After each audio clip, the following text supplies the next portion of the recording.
Hi everybody, today's video is dedicated to finding your purpose in life. And when I say that, to find your passion. A lot of people ask, why am I not able to live a life with fulfillment and joy and have the highest potential of myself that I can enjoy? And it's very simple. We constantly sit in a comfort place. A comfort place is a place where you just function. But life gets boring, life gets depressing, life gets very negative if you sit in a state of comfort. Comfort doesn't bring you growth. Comfort does not bring you the highest joy and love that you can experience. And it's not the fullest of joy of you in your heart. So here are a few exercises that I have practiced on me from Tony Robbins, Dean Graziosi, Joe Dispenza, and Brené Brown. First, I would say, is finding your why. If you want to be successful in your business, to be successful in life, when I say successful, I don't connect it with materialistic things. I connect it with a fulfillment in your heart. The joy to wake up and go to work inspired and pass it to others is what I'm talking about. How do you get there is the question. I'll give you a very simple example. I met a friend the other day at the park and she said, I'm very depressed because my husband is depressed and I am trying to get him out of that state, but I can't. And she said, I'm getting dragged down by him. She's doing everything now because he's not capable. She's an artist, she's a very creative person with a very strong personality, but she's getting dragged down because this is her environment and his, of course. So she sat down and she said to me, how can I help him? I said, first you have to help yourself. You need to get up positive in the morning, plant a new thought and look forward to something new. She said, I can't even paint because I'm at that bottom part of my life. Okay, I said, well, you need to have a realistic beliefs, realistic purpose. Then she said, yes, I wake up and I appreciate my bed, I appreciate my kids, I appreciate the house we've got, I appreciate my husband who is next to me, and I want to love him and give him what I have, but I can't. I said, okay, no, you can't because you are dragged down, you're feeling his emotions.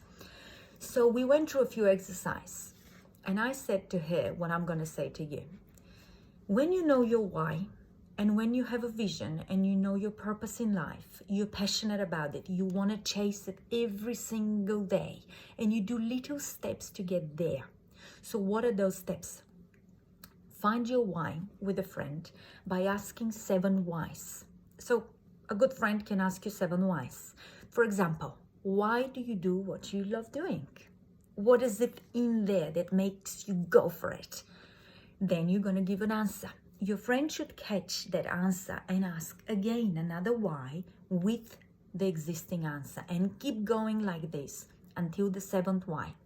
Usually people by the 4th or 5th why would use their mind because they want to get the right answer. They want to get the answer that is supposed to be going there into the right place.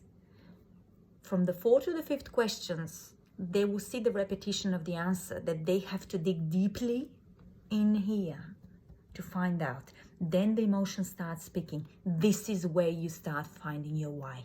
And it could simply be an emotion of an old story, an emotion from your childhood, because this is where your why sleeps until you knock on it and wake it up. Once you found your why, you start to see and feel a big picture. That's the place when you start looking for your vision.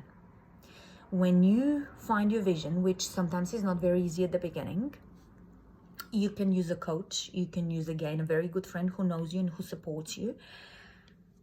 Once you have a vision, you can plan the little steps towards it.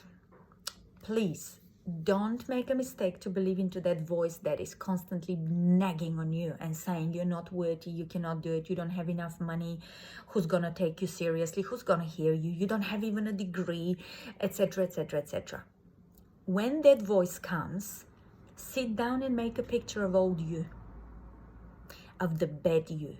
Put a name on it, put a smell, put friends around you that existed when you were that Betty, and that was in the past. When you create a good picture of that you, the you who is not able to get up in the morning, the you who is not able to think positively, the you who is staying in a comfort zone just to survive, do that picture. Once you have it very clear in your mind and feel it, create the new you with your vision and with your why. Once you've created the new you, you can keep going only to the hero inside you. That's the new you. These are the two pictures you've got. The Betty from the past that will keep coming back, but you would not let it stay for long, because the good one, the hero inside you, will dominate and push that one. You know how Dean Graziosi talks in his book about the good and the bad wolf. The good wolf is the hero in you. The bad wolf is the Betty in you, the old story of you.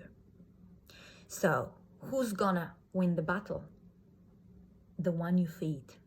So start feeding the good one. Have a beautiful day, and I really, really hope you follow some of those tips.